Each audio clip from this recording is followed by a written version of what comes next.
శ్రీ సాయిబాబా జీవిత చరిత్రము 39వ అధ్యాయం. బాబాగారి సంస్కృత పరిజ్ఞానము. భగవద్గీత శ్లోకమునకు బాబాగారి అర్థము, మహాసమాధి మందిర నిర్మాణము. ఈ అధ్యాయములో భగవద్గీత ఎందుగల ఒక శ్లోకమునకు బాబా చెప్పిన అర్థం ఉన్నది. కొందరు బాబాకు సంస్కృతం తెలియదనియు అది నానాసాహెబ్ చందోర్కర్ అని వారిదనియు అనుటచే హేమాడ్ పంతు 50వ అధ్యాయంలో ఈ సంగతి విశదీకరించెను. 2వ అధ్యాయంలోనూ ఒకే విషయం ఉండుటచే రెండును ఇందులో పొందుపరచడం అయినది. తొలి పలుకు. షిరిడీ పవిత్రమైనది, ద్వారకామాయి కూడా పావనమైనదే. ఏలన శ్రీ సాయి అచటనే నివసించుచు తిరుగుచు మసలుచు తుదకు అక్కడనే మహాసమాధి పొందిరి. షిరిడీ గ్రామ ప్రజలు ధన్యులు. వారి సర్వకార్యములను బాబా నెరవేర్చుచుండెను. వారి కొరకే చాలా దూరము నుండి అచటకు వచ్చెను. మొదట షిరిడీ చాలా చిన్న గ్రామము.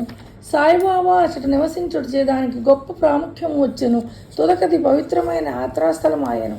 అచట ఉండు స్త్రీలు కూడా ధన్యులు. బాబా యందు వారి భక్తి నిస్సంశయముగా పరిపూర్ణమైనది.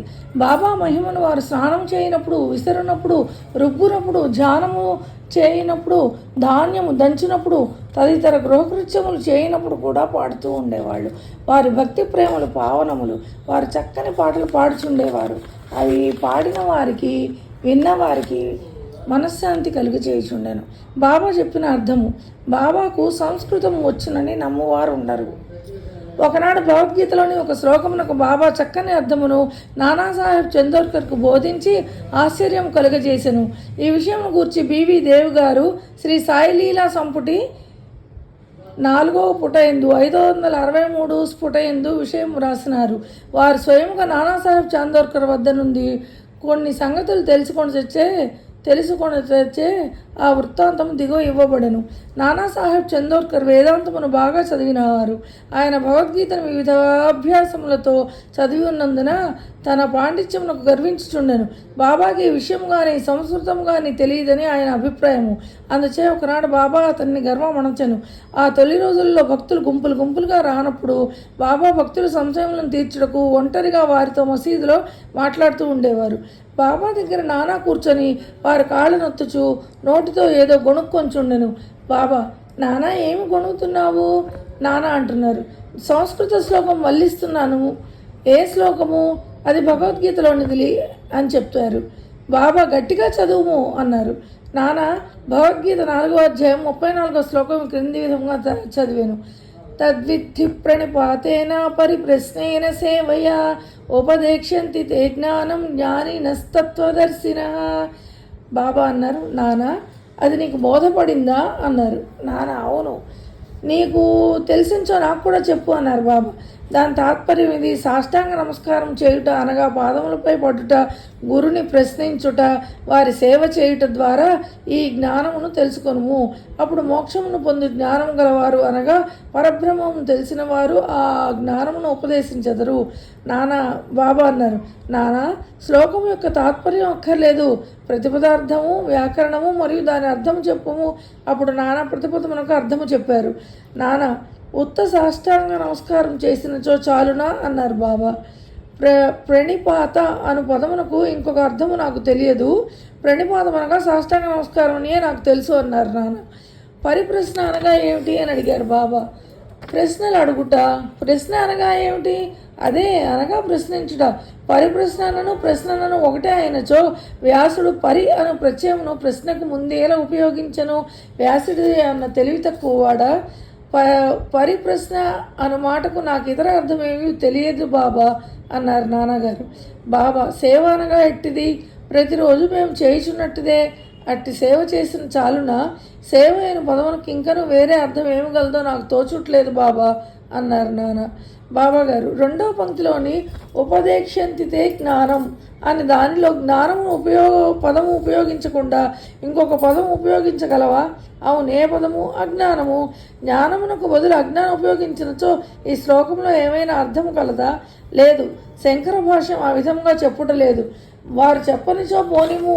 అజ్ఞానం అను పదము ఉపయోగించిన ఎడల తగిన అర్థము వచ్చినప్పుడు దాన్ని ఉపయోగించడానికి ఏమైనా ఆక్షేపణ కలదా అని బాబా అడిగారు.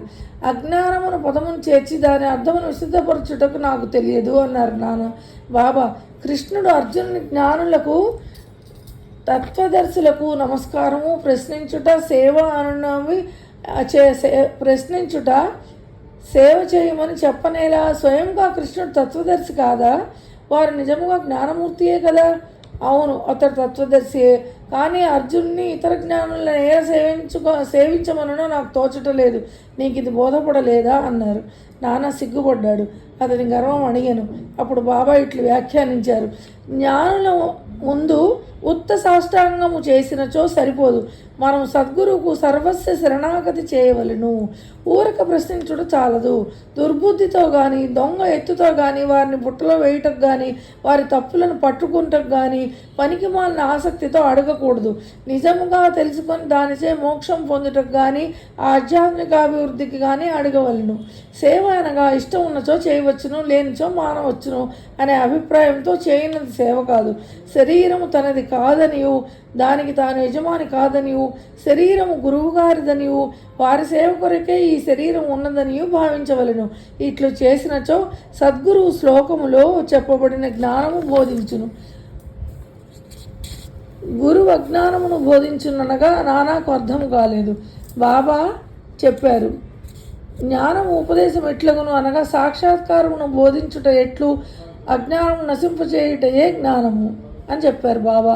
జ్ఞానేశ్వర మహారాజు ఇట్లు చెప్పి ఉన్నారు: అజ్ఞానమును తొలగించుట ఇట్లు, ఓ అర్జున, స్వప్నము నిద్ర తొలగిపోయినచో మిగిలినది నీవుగా గ్రహింపుము. జ్ఞానమనగా అజ్ఞానమును నశింపచేయుటయే, చీకటిని తరుముటయే వెలుతురు. ద్వైతమును నశింపజేయుటయే అద్వైతము. ద్వైతమును నశింపచేసదమనగా అద్వైతమును గూర్చి చెప్పుట. చీకటిని నశింపచేసదమన్నచో వెలుతురు గూర్చి చెప్పుట. అద్వైతమును పొందవలనన్నచో ద్వైతమును భావమును మనలో నుంచి తీసివేయవలను. అది ఏ అద్వైతమును పొందు జ్ఞానము. ద్వైతములోనే నుండి అద్వైతమును గురించి మాట్లాడగల వారెవరు? ఎవరైనా అట్లు చేసినచో ఆ స్థితిలోనికి వారు వస్తే గాని వారికి అది ఎట్లు తెలియను, దానిని ఎట్లు పొందెదరు? శిష్యుడు గురువు వలె జ్ఞానమూర్తియే. వీరిద్దరికీ భేదమేమనగా గ్రహించు తీరు, గొప్ప సాక్షాత్కారము, ఆశ్చర్యకరమైన మానవాతీత తత్వము, మహాశక్తిమత్వము మరియు ఐశ్వర్య యోగము. సద్గురువు నిర్గుణుడు, సచ్చిదానందుడు. వారి మానవ ఆకారము అవతరించుట, మానవులను లేవనెత్తుటకు, ప్రపంచమును ఉద్ధరించుటకు మాత్రమే. దానివల్ల వారి అసలైన నిర్గుణ స్వభావము కొంచెం కూడా చెడిపోదు. వారి సత్యస్వరూపము, దైవిక శక్తి, జ్ఞానము తరగకుండా ఉండును. శిష్యుడు కూడా అట్టి స్వరూపము కలవాడే. కానీ అతని అనేక కర్మల అజ్ఞానము తానే శుద్ధ చైతన్యము అనే సంగతిని కప్పివేయును. అతడు నేను సామాన్య నికృష్ట జీవుడను అనుకొనును. గురువు ఈ అజ్ఞానమును మూలముతో తీసివేయవలను, తగిన ఉపదేశం ఇవ్వవలను. లెక్కలేనన్ని జన్మల నుండి సంపాదించిన అజ్ఞానమును గురువు నిర్మూలించి ఉపదేశించవలను. ఎన్నో జన్మల నుండి తాను నికృష్ట జీవుడు అనుకున్న శిష్యుని గురువు నీవే దైవము, శక్తియుతుడవు, ఐశ్వర్యశాలివి అని బోధించును. అప్పుడు శిష్యుడు కొంచెం కొంచెంగా తానే దైవమని గ్రహించును. తాను శరీరమనియు, తానొక జీవిననియు లేదా అహంకారమనియు, దేవుడు లోకము తనకంటే వేరని తలంచు నితాంత భ్రమ, అనేక జన్మల నుండి వచ్చుతున్న దోషము, దానిపై ఆధారపడి చేసిన కర్మల నుండి వానికి సంతోషము, విచారము, ఈ రెండిటి యొక్క మిశ్రమము కలిగెను. ఈ భ్రమను, ఈ దోషమును, ఈ మూల అజ్ఞానమును గూర్చి అతడు విచారం ఆరంభించవలను. ఈ అజ్ఞానం ఎట్లా అంకురించినది, అది ఎక్కడ ఉన్నది అను దాన్ని చూపుడే గురూపదేశము అందరు. ఈ దిగువ వివరించిన అజ్ఞాన లక్షణమును, నేను జీవిని అంటే నేను ప్రాణిని, శరీరమే ఆత్మ, నేను శరీరమును, భగవంతుడు, ప్రపంచము, జీవుడు వేరువేరు, నేను దేవుడను కాదు, శరీరం ఆత్మ కాదని తెలుసుకొనకుండుట, దేవుడు, జీవుడు, ప్రపంచము ఒకటే అని తెలియకుండుట, ఈ తప్పులను చూపించనిదే. శిష్యుడు దేవుడనగా, ప్రపంచమనగా, శరీరం అనగా ఏమో తెలియచాలడు. వానికి ఎట్టి సంబంధం కలదో, ఒకటి ఇంకొకటి కంటే వేరైనదా లేక రెండు ఒకటేనా అని సంగతి గ్రహింపచాలడు. ఈ సంగతులను బోధించుటకు వాని అజ్ఞానం నశింపచేయుటకు చెప్పునది జ్ఞానమా అజ్ఞానమా? జ్ఞానమూర్తి అయిన జీవునకు జ్ఞానోపదేశం చేయనేలా? ఉపదేశం అనున్నది వాని తప్పును వానికి చూపించి వాని అజ్ఞానం నశింపచేయుట కొరకే. బాబా ఇంకను ఇట్లని అనను. ప్రణిపాతం అనగా శరణాగతి చేయుట. శరణాగతి అనగా తన శరీరము, మనస్సు, ఐశ్వర్యము అన్నీ అర్పించుట. శ్రీకృష్ణుడు అర్జునుని ఇతర జ్ఞానులను ఆశ్రయించమననేలా సద్భక్తుడు సర్వము వాసుదేవమయముగా భావించును. భక్తుడు ఏ గురువునైనా శ్రీకృష్ణునిగానే భావించును. గురువు శిష్యుని వాసుదేవుడుగాను, శ్రీకృష్ణుడు ఇద్దరిని తన ప్రాణము ఆత్మలుగాను భావించును. అటువంటి భక్తులు గురువులు కలరని శ్రీకృష్ణునికి తెలిసి ఉండుచే వారిని గూర్చి అర్జునునికి చెప్పెను. అట్టి వారి గొప్పతనము హెచ్చి అందరికీ తెలియజేయవలననియే కృష్ణుడు అట్లు పేర్కొనను. సమాధి మందిర నిర్మాణం. బాబా తాను నిశ్చయించుకున్న పనుల గూర్చి ఎప్పుడూ మాట్లాడేవారు కాదు, ఏమీ సందడి చేయువారు కాదు. సందర్భములను, వాతావరణమును మిక్కిలి యుక్తిగా ఏర్పరిచి తప్పనిసరి ఫలితములను కలిగించుచుండువారు.